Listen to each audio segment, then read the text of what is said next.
किसका पत्र है? उमा, सास ने पूछा। पिताजी का पत्र है मां जी, गृह प्रवेश के लिए उत्सव का आयोजन कर रहे हैं, मुझे भी बुलाया है, उसने उत्तर दिया। जाना चाहती हो क्या? पति ने प्रश्न किया। कहीं जाने का प्रश्न ही नहीं उठता, बबलों की परीक्षा है, फिर मुझे भी तो छुट्टी नहीं मिलेगी। वैसे भी हम इतने स्वतंत्र थोड़े ही हैं कि जब मन आया अटैची उठा कर चल पड़े। उमा व्यंग्य से मुस्कुराते हुए बोली। उसकी बात सुनकर पति भी मुस्कुरा कर रह गए। माँ दूसरी ओर देखने लगी पर मीना तिलमिला कर रह गई। पुरानी घटनाएं तेजी से उसकी आंखों के सामने घूमने लगी। घड़ी में समय देखते हुए मीना अपने पति मनोज से बोली थी, कितनी देर कर दी?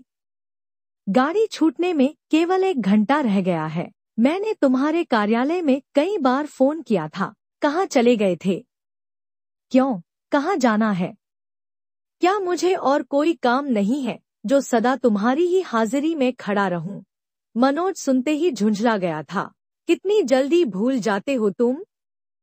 सुबह ही तो बताया था कि माँ का फोन आया है, मीना ने याद दिलाया। सहारनपुर से आए हुए कितने दिन हुए हैं? पिछले सप्ताह ही तो लौटी हो, अब फिर जाने की तैयारी कर ली?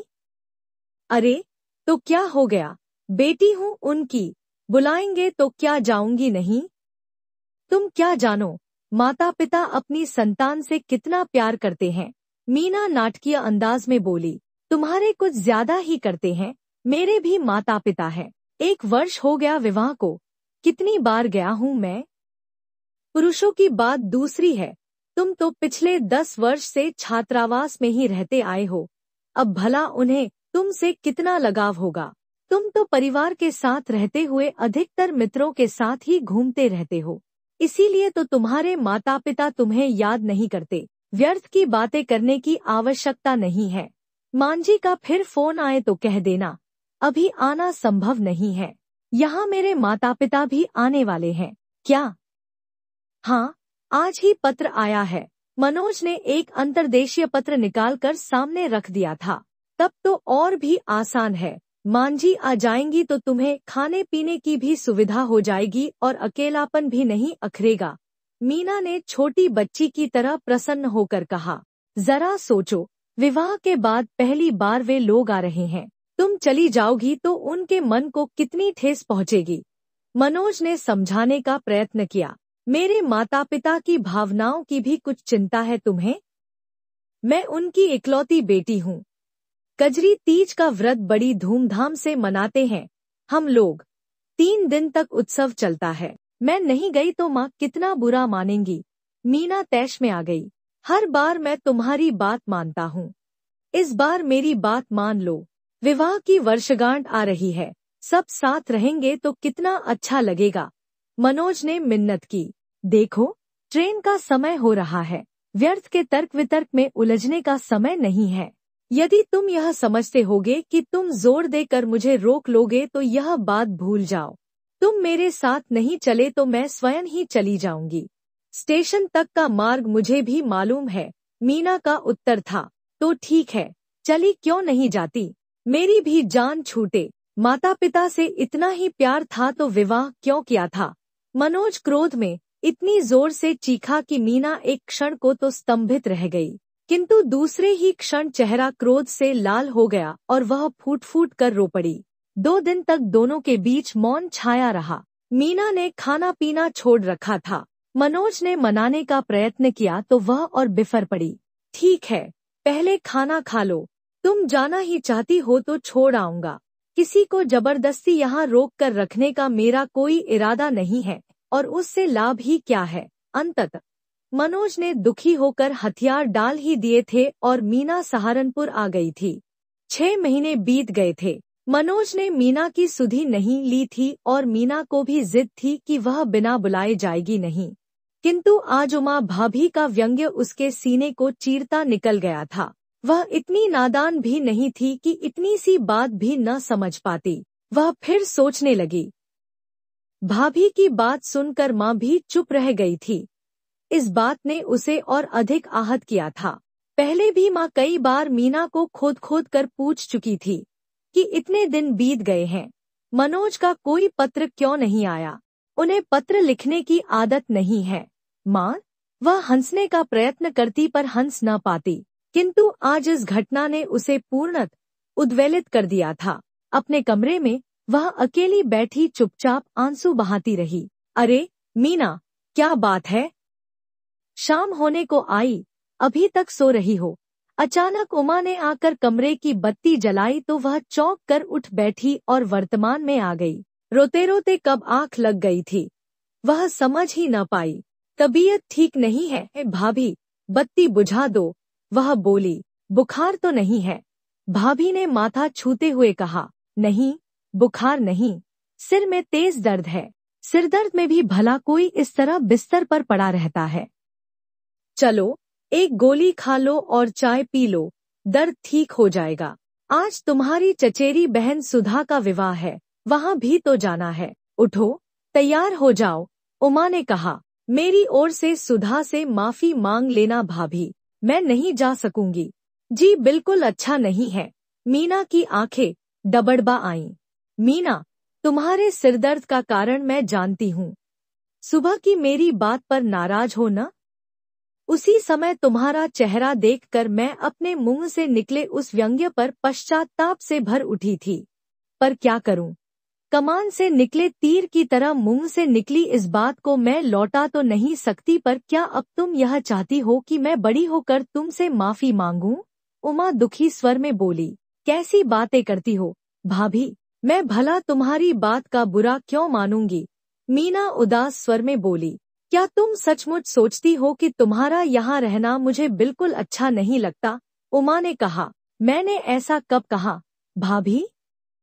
मीना, तुम यहाँ रहती हो तो घर ज्यादा भरा भरा लगता है, पर तुम शायद नहीं जानती कि खून का रिश्ता न होते हुए भी मैं तुम्हें हमेशा सुखी देखना चाहती हूँ।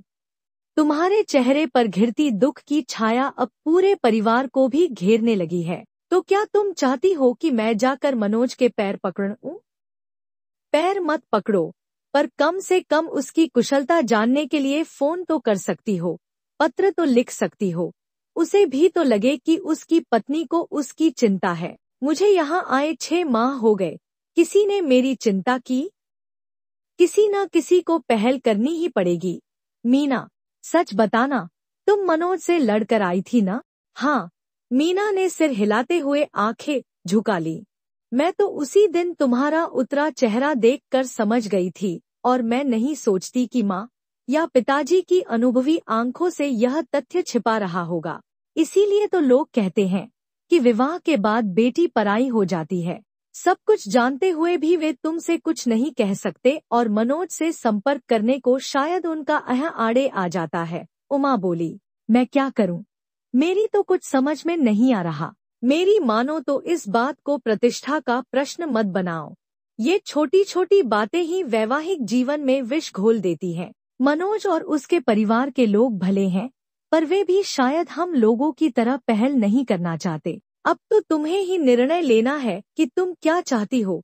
उमा ने समझाते हुए कहा। तुम दोनों यहाँ छिपी बैठी हो और मैं सारे घर में ढूंढ आई, तभी मांझी आ गई और दोनों की बातचीत बीच में ही रह गई। मीना की तबीयत ठीक नहीं है मांझी, वह विवाह में नहीं जाना चाहती। उमा ने सास की ओर देखा। क्यों, क्या हुआ? सिर में दर्द है। अरे, इसका तो चेहरा उतरा हुआ है। ठीक है, तुम ही चली जाओ, इसे आराम करने दो, मैं अकेली नहीं जाऊंगी। मीना नहीं जा रही तो आप चलिए, उमा बोली। ठीक है, चलो, मैं चलती हूँ। जल्दी तैयार हो जाओ, देर हो रही है। सबके जाते ही मीना उठी। उमा भाभी से बातचीत करके उसका मन काफी हल्का हो गया था। वह दिल्ली मनोज को फोन करने का प्रयत्न करने लगी, पर जब बहुत देर तक संपर्क नहीं हुआ तो उसका मन अजीब सी आशंका से भर उठा। तभी उसे याद आया कि मनोज के पड़ोसी लाल भाई का फोन नंबर उसके पास है। अतः उसने उनसे संपर्क करने का निश्चय किया। नमस्ते भाभी जी, मैं मीना बोल रही हूँ। मनोज कैसे हैं? काफी दिनों से कोई समाचार नहीं मिला। मीना लाल भाई की पत्नी की आवाज पहचान कर बोली। अरे, मीना बोल रही हो? क्या हो गया तुम्हें? इस बार तो मायके जाकर जम ही गई, यहाँ आने का नाम ही नहीं ले रही। एक क्षण को मीना मौन खड़ी रह गई। किस मुंह से कहे कि वह मनोज की प्रतीक्षा में आंखें बिछाए बैठी है। हेलो, लाल भाई की पत्नी पुन बोली। जी हाँ, मैं बोल रही हूँ। आवश्यक कार्यवश नहीं आ सकी। बहुत देर से मनोज को फोन करने का प्रयत्न कर रही थी पर मिला ही नहीं। वे कैसे हैं? कैसे होंगे? तुम्हारी अनुपस्थिति में रंगलियां मना रहे हैं। हर दूसरे दिन नई लड़की के साथ घूमते नजर आते हैं। मैंने तो समझाया भी पर कौन सुनता है। तुमने फोन किया तो मैंने बता दिया, परंतु मेरा नाम मत लेना, व्यर्थ ही मनोज बुरा मानेगा। वे बोली। घर के सदस्य विवाह से लौटे तो मीना अस्तव्यस्त दशा में बैठी थी। चेहरा आंसुओं में भीगा था। क्या हुआ मीना? देखते ही सबने संवेद स्वर में पूछा। मुझे दिल्ली जाना है, वह शून्य में देखती हुई बोली। अब इस समय? रात के 12 बजे हैं। भैया आश्चर्यचकित हो बोले। पर क्या हुआ? माँ उलझन भरे स्वर में बोली। मुझे यहाँ भेजकर मनोज रंगलियां मना रहा है। तुम्हें कैसे मालूम? पिताजी ने पूछा। उनकी पड़ोसिन ने बताया। मैंने फोन किया था। सुबह चली जाना, इतनी देर में कुछ नहीं बिगड़ेगा। तुम्हारे भैया जाकर छोड़ आएंगे, पिताजी बोले। वह रात बच्चों को छोड़कर सबने आंखों में ही काटी। दूसरे दिन सूर्योदय से पूर्व ही मीना पहली बस पकड़कर भैया के साथ दिल्ली रवाना हो गई। दोनों भाई बहन घर पहुँचे तो मनोज तो नहीं था पर उसकी माँ वहाँ थी। आप कब आईं, मान जी? अभिवादन के बाद भैया ने पूछा। मैं तो 4 महीने से पूरे परिवार को छोड़कर यहाँ पड़ी हूँ। सोचा था मनोज का विवाह हो गया तो उसकी चिंता करने की आवश्यकता नहीं है, पर वह लगभग 4 महीने पहले बहुत बीमार हो गया था और मीना सहारनपुर जाकर ऐसी बैठी कि अपने परिवार को भूल ही गई। मनोज की माँ शिकायत भरे स्वर में बोली। सचमुच गलती मीना की है मान जी, पर इस बार क्षमा कर दीजिए, नासमझ है, आगे से ऐसी भूल नहीं होगी। भैया बोले। कैसी बातें करते हो बेटा, मैं तो प्रसन्न हूँ कि घर की लक्ष्मी घर आ गई है। अब अपना घर संभाले और मुझे मुक्ति दे, वे बोली। मनोज काफी रात गए घर लौटा। वह मीना को देख हैरान हो गया। यह कोई घर आने का समय है? मीना एकांत पाते ही बोली। उत्तर में मनोज अपनी हंसी न रोक सका। इसमें हंसने की क्या बात है? मीना ने नाराजगी से कहा। नहीं, हंसने की कोई बात नहीं है, पर अब तो रोज ही मुझे इस प्रश्न का उत्तर देने के लिए तैयार रहना पड़ेगा, मनोज बोला। मुझे लाल भाई की पत्नी ने सब बता दिया है, मीना ने आंखें तरेरते हुए कहा। मुझे भी उन्होंने आज सुबह सब बताया था। क्या? यही कि अब तुम्हारे लौटने में अधिक देर नहीं है। यानी कि उन्होंने सब झूठ कहा था? यह तो तुम उन्हीं से पूछो। मैं बिना बुलाए आ गई इसलिए अपनी विजय पर इठला रहे हो। कैसी बातें कर रही हो मीना? हम दोनों क्या अलग हैं, जो मैं अपमान और सम्मान जैसी ओछी बातें सोचूंगा? तुम अपने घर आई हो, इसमें शर्म कैसी? रही बात मेरे वहाँ आने की तो एक बार लिखा होता या फोन ही कर दिया होता तो मैं सिर के बल दौड़ा आता। मुझ पर अपना जरा सा भी अधिकार समझते हो तो बिना बुलाए आ सकते थे। आ सकता था, पर सच कहूँ। कहो। तुम ठहरी इकलौती बेटी, याद है मेरे मना करने पर तुम कितने क्रोध में यहाँ से गई थी? वहाँ जाने पर तुम मेरा अपमान कर देती और मेरे साथ न आती तो शायद मैं सह न पाता। मीना सोच रही थी कि मनोज के विचार कितने सुलझे हुए हैं, और एक वह है जिसने अपनी हठधर्मी के कारण सबके जीवन में विष घोल दिया। वह तो उमा भाभी ने बचा लिया, नहीं तो शायद पछतावे के अतिरिक्त कुछ भी हाथ न लगता। दोस्तों, वीडियो को पूरा देखने के लिए आप सभी लोगों का दिल से शुक्रिया। कृपया वीडियो को लाइक और शेयर करके हमारे चैनल को सब्सक्राइब भी जरूर कर ले। धन्यवाद।